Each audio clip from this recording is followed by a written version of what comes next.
quem sabe um dia será de GTI. Mas por enquanto, vamos de maquininha de costura. Vai dar tudo certo. Parece achei que fosse o rapaz do Opinião Sincera, aquele... Não lembra, Felipe? Acho que é o nome dele, né? Achei que fosse ele aí na frente. O sujeito que tava dirigindo parecia ele. Nem sei se ele tem um carro desse, mas parecia ele. Boa tarde, meus amigos. 109.318 quilômetros com HB20.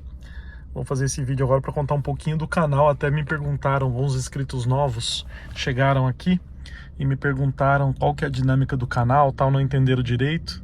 E eu até entendo essa questão de não entender muito a dinâmica do canal, porque somente nos últimos meses é que realmente eu comecei a transformar, a explicar em cada um dos vídeos que tudo aqui é feito em capítulos. Então, nós testamos aqui os carros por muitos quilômetros, por pelo menos 1000, que é o que eu sempre digo, né? E a gente submete o carro a diversas condições de uso, tanto em circuito urbano quanto em circuito rodoviário, e também fazemos ali até estrada de terra, chuva, comportamento dinâmico na cidade, na estrada, como é que o carro se comporta nos buracos e por aí vai. Nós começamos aqui no canal com Renegade, depois testamos Cactus, Peugeot 208, só com Peugeot 208 2020 e 2021, quando lançou a versão, nós pegamos uma versão Allure 0 km, que estava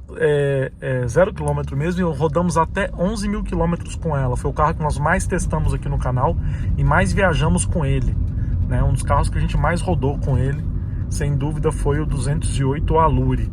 E depois a média ficou entre 4 e 5.000 km com os carros que vieram adiante. Então, se você quiser saber informações desses carros, são 67 carros que nós testamos até então. Existem 2 carros atualmente que são carros fixos, que é o HB20 2015, aqui, que é o 2014, modelo 2015, e o HB20 e o Tracker 2022, modelo 2023, que são carros da casa, né? São carros da família, tal, que eu testo. E continuo de vez em quando passando informações dele que vocês gostam de saber ainda. Mas os testes são assim. Infelizmente eu não consigo fazer os testes de forma tão dinâmica, com princípio. Na verdade eles têm o princípio, meio e o fim. Até o outro rapaz na despedida do Taos, ele chegou no canal na despedida do Taos e falou para mim: puxa, você não devia aplicar uma nota aos carros. Mas o vídeo começa com as primeiras impressões. Então o primeiro vídeo, o que eu entendi do carro.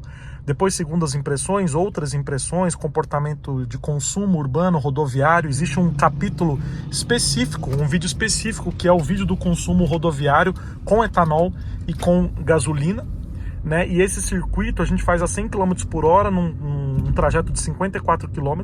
É um trajeto específico, não para comparar, para ter esse elemento de comparação de todos os carros mesmo. Não é...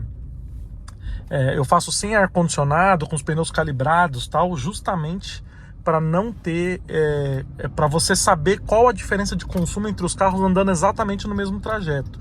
Porém, todavia, portanto, independente desse circuito específico, durante todo o teste eu falo médias de consumo, eu vou falando, ó, o carro está fazendo uma média de tanto com etanol, tanto com gasolina, tal, e vou falando das impressões do carro.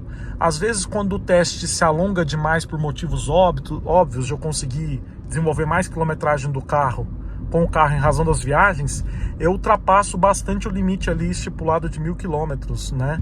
Então o Taos nós ultrapassamos os 2.000 km, se não me engano, ou 3.000, não sei, que foi o último que nós testamos aqui no canal. A Tracker já tem mais de 10.000 km, que mais? O Renegade foram 6.000 km rodados com ele, o Renegade Turbo, tal. Então tem playlists específicas que começam lá com vídeos das primeiras impressões e deveriam terminar no juízo final, mas aí depois eu acabo estendendo, como eu tô falando, o teste por alguns outros quilômetros aí adiante. Geralmente quando vocês me pedem, eu também estendo um pouco além da conta, né? Para vocês terem noção de durabilidade e tal. Alguns capítulos específicos eu precisei fazer manutenção do carro pela quilometragem programada, né? Então, por exemplo, o Nivus passou pela primeira revisão conosco, porque a quilometragem dele chegou naquela revisão. Não são carros zeros, normalmente não são carros zero, mas eu não posso pegar carros muito usados também, porque às vezes eles estão maltratados, e apesar de eu saber exatamente conhecer um pouco dessa dinâmica dos carros e saber se ele está ruim ou não, nos primeiros contatos com ele, pela questão de experiência de andar muito mesmo com os carros. Então nós testamos um T-Cross 200 TSI, 2021, modelo 2022, já estava com mais de 50 mil quilômetros, rodamos bastante com ele, e ele estava muito bom, e ele foi um carro muito bem avaliado aqui no canal, mesmo sendo um carro destinado à locação, né? Então geralmente eu tento pegar carros mais novos, mas rodo bastante com eles, e eu preciso, não só mais novo, eu preciso entender que o carro está, de certa forma, que o carro está bom, né?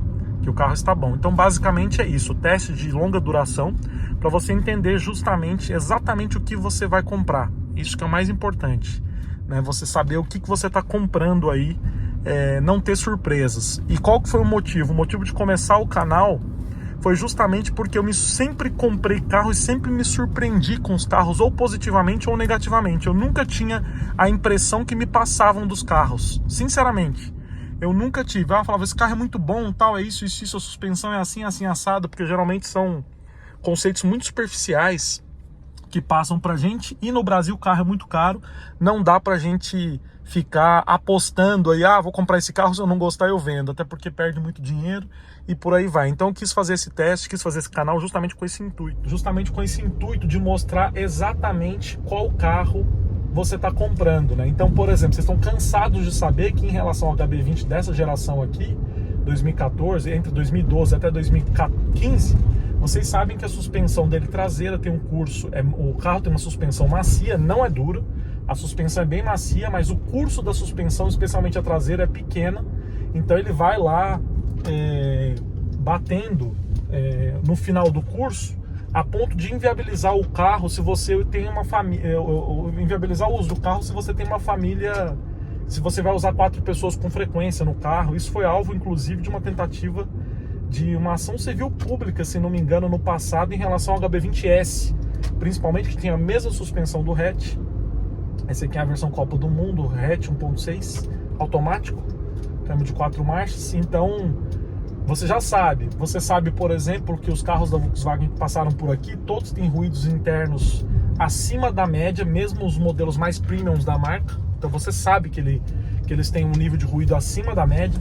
Vocês estão enfrentando comigo aí o problema da Tracker, dos freios da Tracker, que eu consegui, enfim, reproduzir exatamente o que aconteceu. Então são testes de convivência, e com o tempo eu pretendo melhorar a dinâmica do canal, para que eu possa ofertar para vocês cada vez um material melhor em relação a isso, a essa questão de uso do carro, para vocês entenderem como é que é a dinâmica dele, né? Porque eu já me surpreendi muito em relação a muitos carros. Por exemplo, eu tive Peugeot 206, 207, nós tivemos 208, 307 na família, 307 1.6, 307 2.0 mecânico, automático, 208 automático, 207 automático, 206 automático, tive 206 mecânico. Os Peugeots da minha família foram os carros que menos deram problema em casa. Então, só para vocês terem uma ideia, os Peugeots foram os carros que menos deram problema, que passaram em casa. Então, não que eu estou defendendo o Peugeot, por exemplo, nesse vídeo agora, nem foi um achado eu falar desse caso agora, mas é o que eu digo para vocês. Às vezes a questão da experiência, né? Por exemplo, minha irmã, ela fala assim, ela só gosta de Peugeot.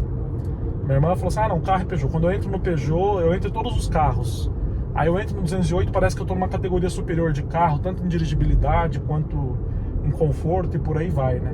Então, é isso, carro é experiência, né? Você tem que ter experiência de uso com o carro para você entender. Esse HB20 é o carro que eu mais fiquei com ele, tem quase 110 mil quilômetros, e ele roda aqui, ó, ele tem um barulhinho que vocês sabem no multimídia, mas ele roda como novo, aqui, tranquilo, tal, sem grandes intercorrências mecânicas. Então, o mais importante é isso, o mais importante é a gente ter essa ideia real do que a gente está levando para casa. Depois eu vou passar alguns exemplos de carros que nós tivemos problemas na família, vou fazer um vídeo sobre isso. Nós tivemos um Fiesta Sedan 2005, 1.6, um dos primeiros carros flex que teve no Brasil. Nós tivemos muito problema com ele, problemas graves, problemas bobos, tal, depois eu vou explicar. Nós tivemos até o Fiat Tipo que a gente teve, não teve problema nenhum.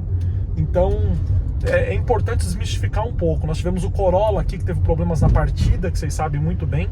Então é importante a gente ter essa ideia mais apurada do que realmente acontece aí e fugir dos achismos.